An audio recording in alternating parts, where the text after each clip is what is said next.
What's up, friend? Lennon here with soundandpatternsmusic.com, giving you practical music industry knowledge for the artist that wants to be heard.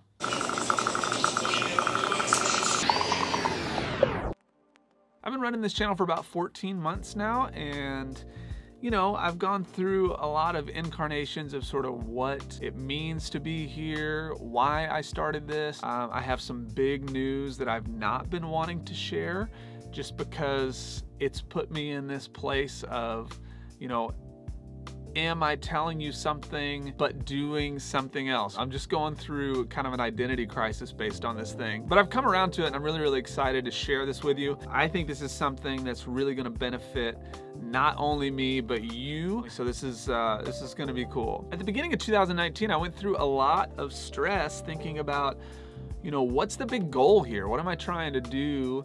How can I not only build a bigger audience, but what am I trying to do for you? Like, what's the big plan here? And from there, I came up with the whole thought of pushing hard behind the theory of 1,000 true fans. How can you reach 1,000 true fans that will pay you $50 to $100 a year? Obviously, you can do the math on that and realize that that is a great living to be an artist. And I stood hard behind the fact that I believe there is no better time to be an artist than right now. And then I realized that I'm also saying, money is not the end all be all. Money is just something that supports what we do. It supports who we love. It allows us to live the life that we want to live.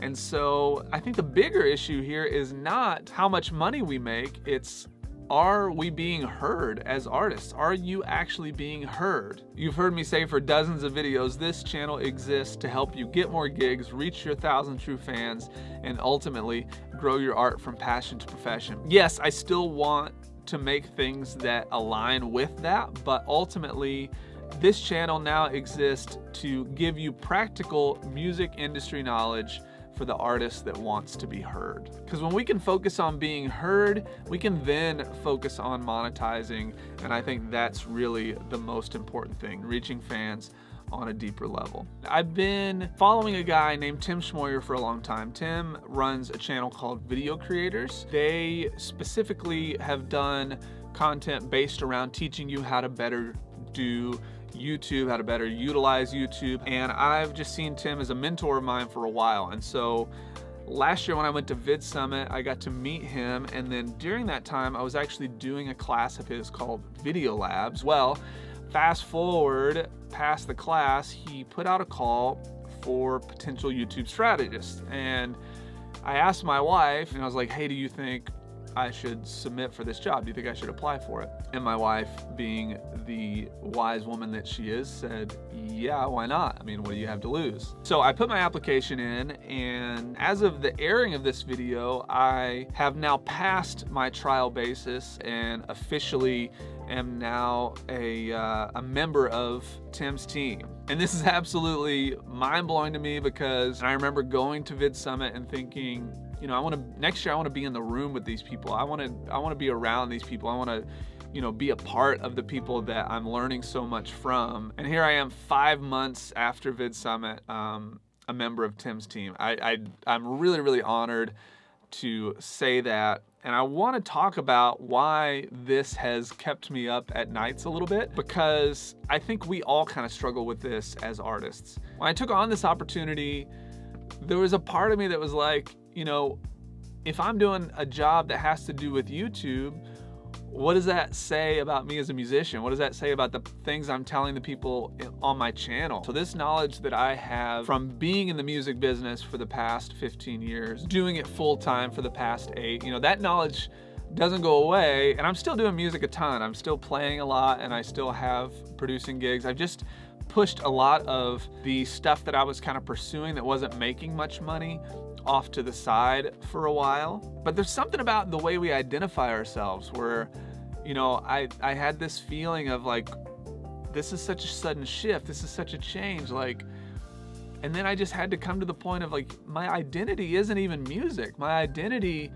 is a ton of things. I can't wrap myself up in one specific identity, and doing that is ultimately not allowing me to live my best life. It's not allowing me to take on other opportunities that could then enhance the career that I've built so far. When I think about me in 10 years and I'm in my mid-40s, I want to be a thought leader in this industry. I want to be somebody that is pushing and teaching artists to put themselves out there on these platforms in a way that is creative, in a way that is them, right? In a way that really allows them to express themselves and ultimately make more money doing what they love because they have full ownership of the things that they're making. And I think YouTube is an exceptionally good platform for artists to be able to do that. And having this job is kind of a dream because I'm able to now refine the things that I've learned, learn so much more, be around the thought leaders in that industry, and then be able to utilize that knowledge over here in an industry that honestly kind of rejects YouTube overall. You don't see a lot of artists that use YouTube or social media to the extent that it could be used in a way that, as I said, is creative and allows them to push themselves out there and be discovered by new fans. So I wanted to tell you guys about this because I think it's important that I be honest with you guys. I've told you from the beginning of this channel that music is all I do, and up until this point, that was true. And now I have this other job as a YouTube strategist, and I'm super excited about it because I know ultimately the things that I'm learning are gonna help you. And then in 5 or 10 years, maybe I will be able to utilize this channel, my music knowledge, you know, this strategist position and the opportunity to work with Tim and his team and all these other incredible creators just puts me in a place where I am able to be one of those thought leaders that I would like to be. And I hope that you can see that I'm saying this with all humility. I want to be a thought leader, not for me, but because I want to encourage people. I want people to see their full potential within the music business and within the arts community. So guys, that's that. I just wanted to give you this update and say thanks so much for being a part of this community. Thanks to those that are involved in the Facebook community. If you're not, please consider joining us there, and I'll see you guys next week.